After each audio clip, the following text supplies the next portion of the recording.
Time now for the Big Three panel. Over the Edge, whose campaign might be in trouble in South Carolina. The president to go after Mitt Romney. And Romney's Southern comfort. Is he connecting with voters? And why did he hand out cash to one woman? I'm joined now by Perry Bacon, MSNBC contributor and political editor for thegrio.com.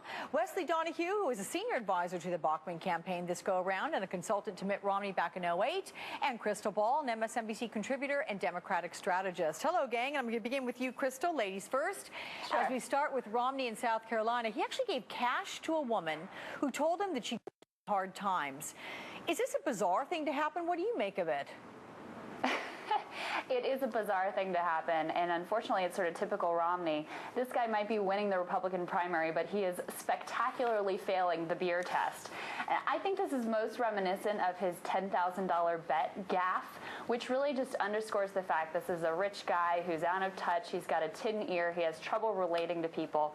And I think even if he is the Republican nominee, which this image of him, which is sort of John Kerry-esque, is going to be very difficult for him to overcome in the general election. Okay, the beer test being the people with whom they'd like to sit down, the candidates sit down and have a beer with. Okay, Perry, I know you crowd a lot on the campaign trail with these guys. How unusual is it for a candidate to just reach into his pocket and hand out 50, 60 bucks?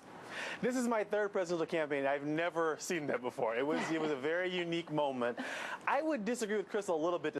Mitt Romney is the one moment. Mitt Romney, like a lot of people think of as almost being robotics, like a cyborg, presidential cyborg, a little bit like he does everything perfectly.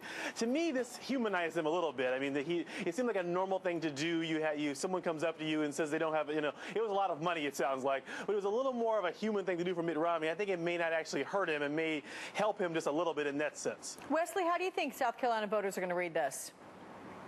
Listen, I agree with Perry.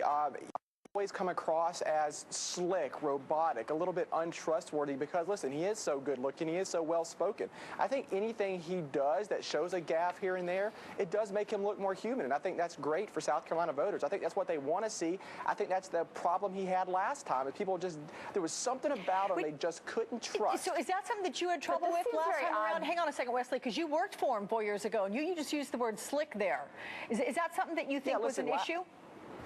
Last time, I'm telling you, it was like selling ribeyes to a vegetarian. It was very, very difficult. Northeastern governor, the flip-flops, the Obamacare, and just that he was so slick. It all kind of came together to have this kind of, I just don't know about this guy kind of feeling. And I think he's overcoming that this time. You're from the South, aren't you? Because you've got this, like, the way you say that anyway. All right, let's turn to the president's plan to take on Romney. Perry, you wrote on thegrio.com, it's a three-pronged plan right now. Turn Bane into pain, cast him as a and argue Romney will pursue the policies of George W. Bush. Where is this coming from, and why are these the pillars of the plan?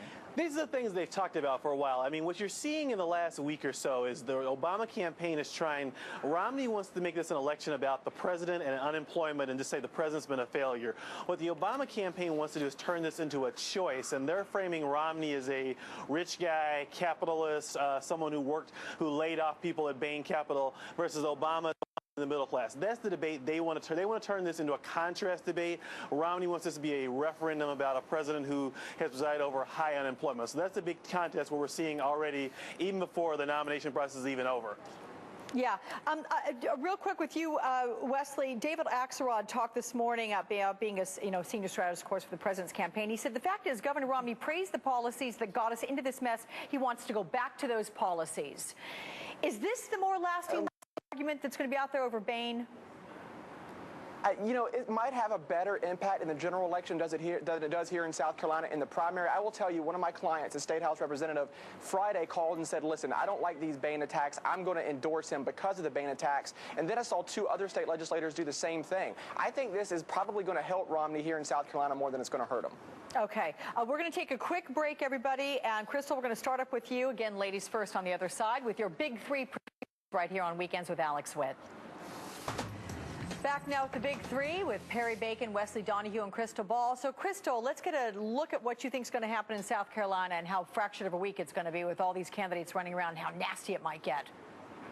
Well, I'm going to put a couple of caveats in here because we do have two debates this week and a lot of negative ads airing on TV and lots of times starts to make gaffes and say awkward things.